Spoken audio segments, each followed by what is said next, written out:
একটা ছেলে শুধু তার গ্রামের রাস্তা চেয়েছিল আর তার বদলে পেল 5টা গুলি। বলুন তো এটা কি ন্যায় বিচার, নাকি এটাই ভারতীয় ন্যায় সংহিতার আসল চেহারা? বিহারের আরা ভোজপুরের 28 বছরের যুবক ভরত ভূষণ তিওয়ারি, সে চেয়েছিল শুধু একটাই জিনিস, তার নিজের গ্রামের উন্নয়ন। অফিসে অফিসে গেছে, দরখাস্ত দিয়েছে, আইনকে বিশ্বাস করেছে, কিন্তু সিস্টেম তাকে বারবার ফিরিয়ে দিয়েছে। এক সময় সে কাঠটা হাতে তুলে নিল এবং শুরু করলো লাইভ স্ট্রিম। মঙ্গলবার থেকেই তিওয়ারি ও পুলিশের মধ্যে তীব্র উত্তেজনা। ভিডিওতে দেখা গেছে সে খাটের উপরে শুয়ে কাঠটা হাতে, পরিবার কাঁদছে, মা বুঝাচ্ছেন, পুলিশ ঘিরে রেখেছে। সে বাতাসে 3 থেকে 4 রাউন্ড গুলি ছুঁড়েছে, কিন্তু একটাও মানুষের দিকে নয়। বুধবার সকালে লোকাল পুলিশ ও এসটিএফ তাকে চারদিক থেকে ঘিরে ফেলে। তিওয়ারি তখনও লাইভে ফেসবুকে সরাসরি সম্প্রচার করে যাচ্ছে।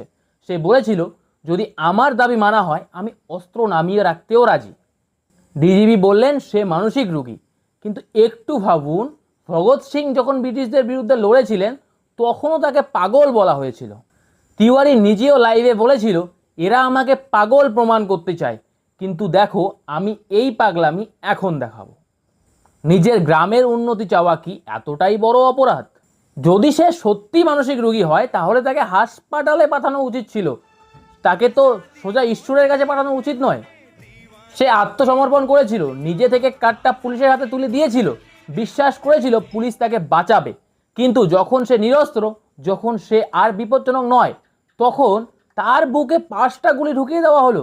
এটাকে কি ইনকাউন্টার বলে, নাকি এটা পরিকল্পিত হত্যা? যেখানে এই দেশে নকশালদেরও বাঁচার সুযোগ দেওয়া হয়, সেখানে এই ছেলেটার কি দোষ ছিল? শুধু এই, সে অফিসে অফিসে গিয়ে নালিশ জানিয়েছিল, আইনকে ভরসা করেছিল। আজ কিছু মানুষের অহংকারের বলি হলো একটা 28 বছরের ছেলে, একটা মায়ের কোল খালি হয়ে গেল। আর সেই পুলিশ কর্মীরা শুধু সাসপেন্ড, হয়তো কয়েক মাস পরে আবার চাকরি ফিরে পাবে, কিন্তু ছেলেটা আর ফিরবে না।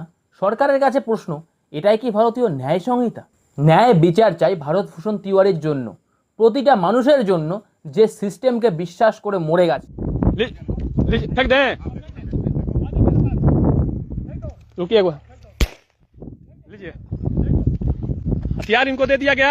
এবং এটার প্রপার তদন্ত হওয়া চাই, যেখানে দেখা যাচ্ছে লাইভ স্ট্রিমে সে কাঠটা আত্মসমর্পণ করে দিয়েছিল, ফেলে দিয়েছিল, পুলিশদের দিকে ছুড়ে দিয়েছিল। তারপরেও কেন পুলিশরা তাকে 5টা গুলি করে নিহত করলো?